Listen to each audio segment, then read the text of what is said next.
रमेश जी, मैं आपसे शुरुआत करना चाह रहा हूं। 600 दिन से ज्यादा हिंसा हो रही है। कौन सी ऐसी ताकत है जो इस हिंसा को शय दे रही है, इसको पनाह दे रही है और जिसका मुकाबला हम नहीं कर पा रहे हैं? बहुत फ्रैंकली पूछ रहा हूं आपसे। बिल्कुल सही सवाल है आपका। कौन सी ऐसी ताकतें हैं जो वहाँ पे हवा देने का काम कर रही है? बिल्कुल सही है, सरकार तो दे नहीं सकती। कोई भी वहाँ की स्थानीय जो सरकार है, जो बहुत ही मशक्क़त के बाद सत्ता में आती है और उसका एक ही लक्ष्य होता है कि जनता की सेवा करना है। लेकिन बहुत सारी ऐसी ताकतें जो हैं जो किस तरह से भारतीय जनता पार्टी को बदनाम किया जा सकते, वहाँ की वीरेंद्र जी की जो सरकार है उसको कैसे आप पदस्थापित ये कहते पद से कैसे उनको हटाया जा सकते, इस तरह की मतलब कवायद जो है लगातार आप देखिए पिछले 1.5-2 साल से जारी है। और जब ताकतें की बात आती है तो एक बात मैं कहना चाहूँगा, जो खास करके कुकी समाज है। आज देखिए कि एक एसपी कुकी समाज जो वहाँ पे जब सबसे ज़्यादा आपने जो एक घटना बताई अभी, वहाँ पे उपद्रवी जो हैं वहाँ के स्थानीय जो एसपी हैं जाते हैं वहाँ पे हिंसा को मतलब रोकने के लिए और उनके ऊपर भी पथराव हो जाते हैं। तो आप देखिए कि कुकी समाज जिसकी आबादी जो है करीबन 34 से 35% मात्र है, जो कि ईसाई समुदाय से आते हैं। और वहीं पे आप देखिए मैतेई समाज जो है वो उसकी आबादी 60% से ज़्यादा है और उनका जो जमीन पे है आप देखिए मात्र 10% नियंत्रण है, जबकि आप वही देख रहे हैं कि कुकी समाज है उसका 90% नियंत्रण है। तो यहाँ पे देखिए बहुत सारे एंगल हैं। आज जो भी आप देख रहे हैं हिंसा के पीछे जो है बहुत बड़ा एंगल है। मणिपुर हाईकोर्ट ने जब इसमें कहा था कि आप मणिपुर सरकार से जब रिपोर्ट मांगी थी, जब रिपोर्ट मांगी गई तब आपने देखी कि हिंसा भड़क उठी वहां पे।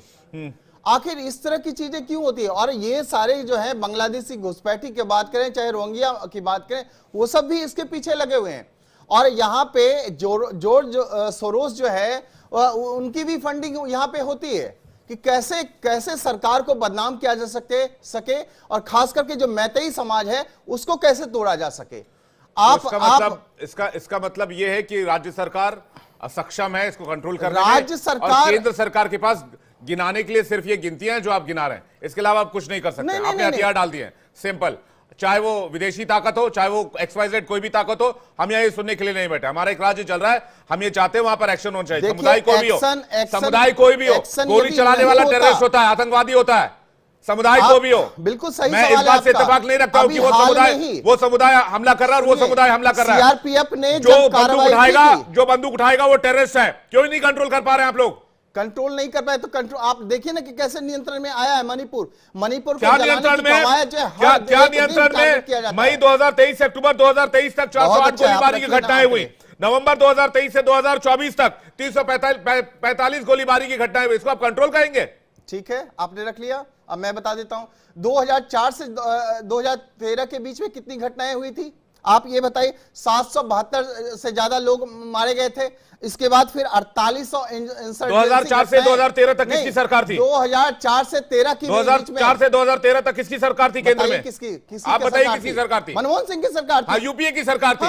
तो आप ये एलिगेशन लगा सकते हैं, लेकिन आप ये एलिगेशन अब कैसे लगा सकते हैं जब 2014 से 2024 तक आपकी सरकार है? आप ये जिम्मेदार मांग रहे हैं। आप रिस्पॉन्सिबिलिटी लेने के लिए तैयार क्यों नहीं होते आप लोग? मैं आपको एक बात, अगर कोई एक्शन लेना है, अगर आप लोग कश्मीर को शांत करा सकते हो तो मणिपुर क्यों आप लोगों के लिए टेढ़ी खीर साबित हो रहा है? जो चीजें 1990 में कत्लेआम हुआ था कश्मीरी पंडितों आप 1990 में मत जाइए, मुझे 2024 का जवाब चाहिए। वही कवायद जो है मणिपुर में आ 2024 का जवाब चाहिए। आप 2024 में क्या कर रहे हैं? हिंदू समाज से आते हैं, 1990 में जो हुआ उसको भूल जाइए और उनको टारगेट करने वाला कोई और नहीं, कुकी समाज है वहां पे। और कुकी समाज जो भी हथियार उठाएगा वो टेररिस्ट है।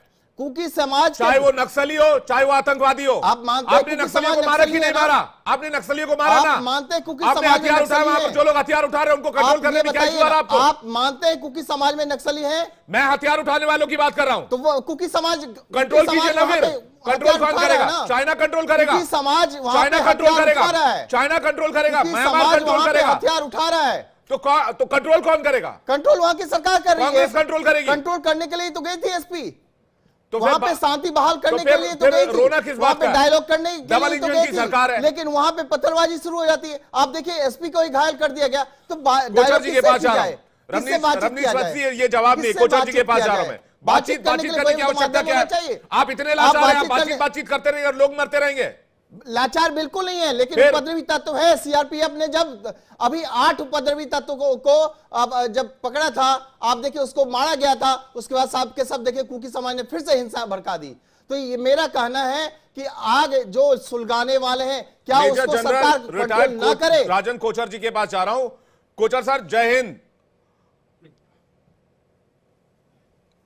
कोचर सर, मेरा सवाल यह है कि क्या ये इतना डिफिकल्ट इशू है या इतना कॉम्प्लिकेटेड मामला है कि हम इसे पिछले 15 सालों से कंट्रोल नहीं कर पा रहे हैं, 20 सालों से कंट्रोल नहीं कर पा रहे हैं? 1990 से लेकर अगर 24 जोड़े तो 35 साल हो जाते हैं सर।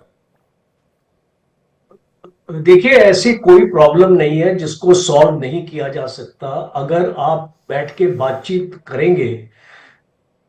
आपके 3 मेजर समुदाय हैं मणिपुर में।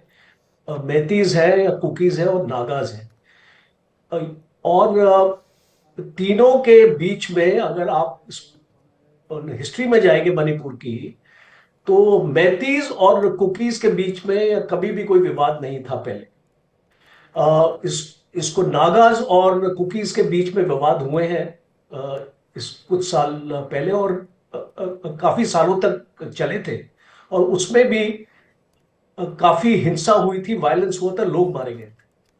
अब पहली बार हम ये इसको देख रहे हैं कि इतना जो मेजर जो क्लैशेस हैं वो 2 कम्युनिटीज के बीच में है। और इसको पॉलिटिकल लाइंस या इसको एक पॉलिटिकल जो ब्लैंकेट में या उसको दायरे में नहीं लेके आना चाहिए। और इसको ये मैं मानता हूं कि देखिए, 2 साल से ऊपर हो गया है, होने वाला है कि मणिपुर में अभी तक शांति नहीं आई है। इसकी वजह क्या है? सबसे important, as defence analyst, as a impartial, जो इसको ना तो मैं इसको बीजेपी का हूं ना तो मैं किसी और पार्टी का हूं, सबसे इंपॉर्टेंट है कि आप एक स्टेट में जिस तरीके की समानता लाना चाहते हैं, आपने उस स्टेट में वो समानता नहीं लाई है। इसका ये मतलब है कि आपने लैंड के, जमीन के कानून अलग कम्युनिटी वाइज आपने बना रखे हैं। ये पहली फॉल्ट लाइन है मणिपुर की।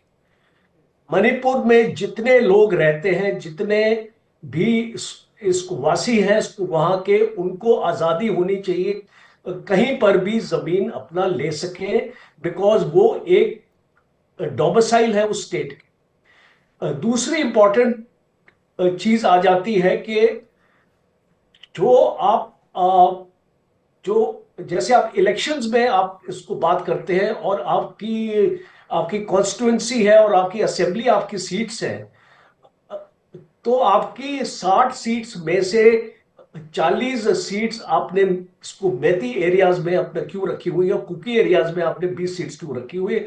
सो एक डीलिमिटाइजेशन की बात हो रही है, और वो होनी चाहिए। ये 2 मेजर फॉल्ट लाइंस हैं मणिपुर में, इसीलिए ये जो विवाद है ये बार बार आता है।